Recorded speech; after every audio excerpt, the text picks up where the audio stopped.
Bonjour Axel, Bonjour, et merci donc de me recevoir pour cette interview.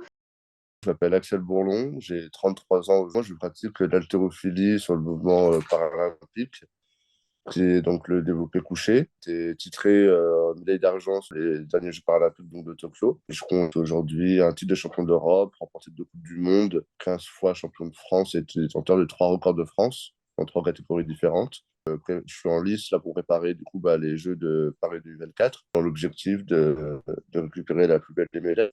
Alors, comment en es-tu arrivé à pratiquer l'haltérophilie et le développé couché? Au départ, j'avais pratiqué plusieurs disciplines dans le sport, entre guillemets, valide. Et en fait, un jour, comme tout être humain, en fait, j'ai voulu apprendre à nager, tout simplement.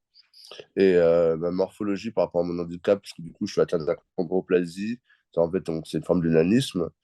Et en fait, j'étais pas assez musclé du haut de mon dos pour sortir la tête de l'eau, pour prendre la respiration.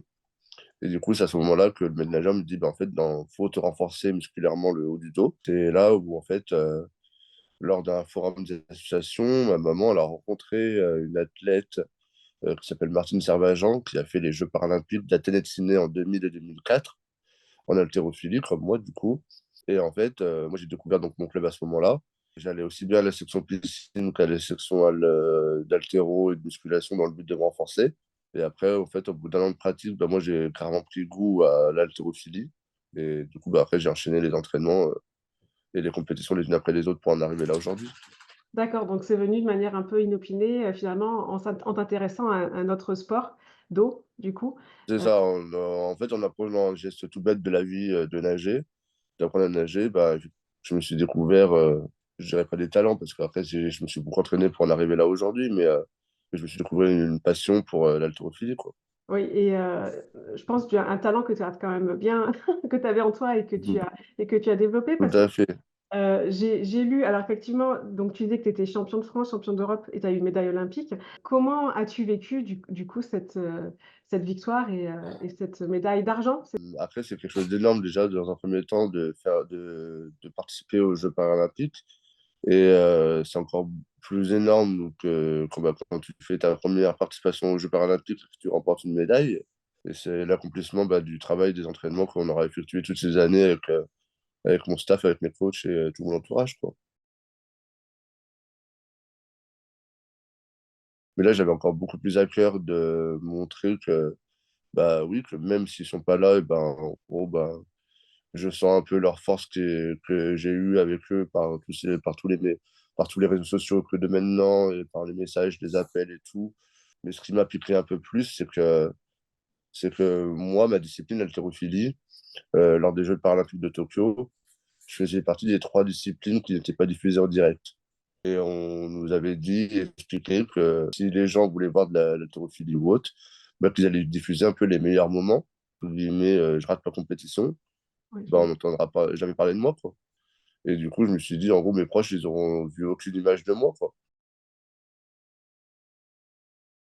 Discrètement, j'avais filé mon smartphone que j'avais reçu en cadeau à Swad, qui était dans les radins.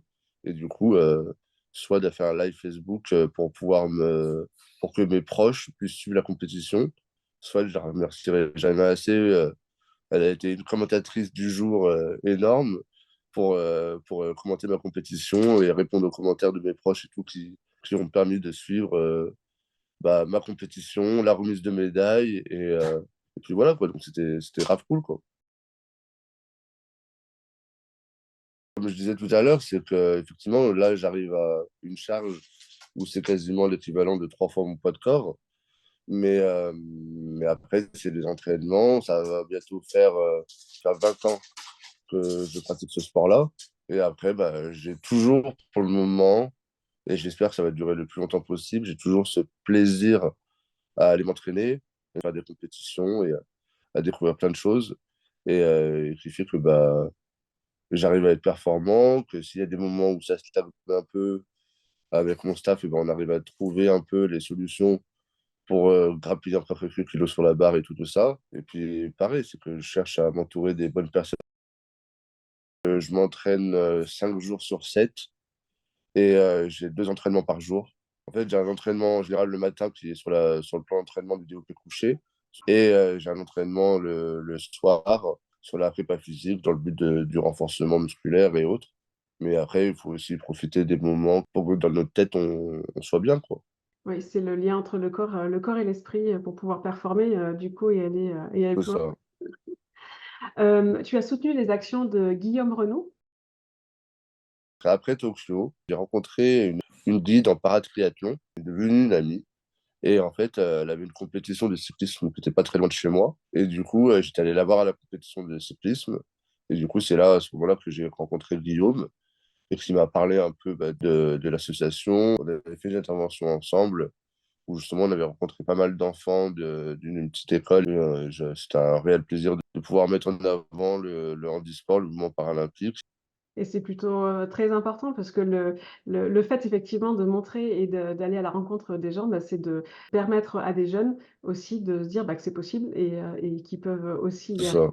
Merci beaucoup Axel et Merci à toi. et puis, ben, on se dit, à très bientôt, au moins à travers l'écran, et j'espère que Yes, ce sera en direct. on fait ça. Parfait.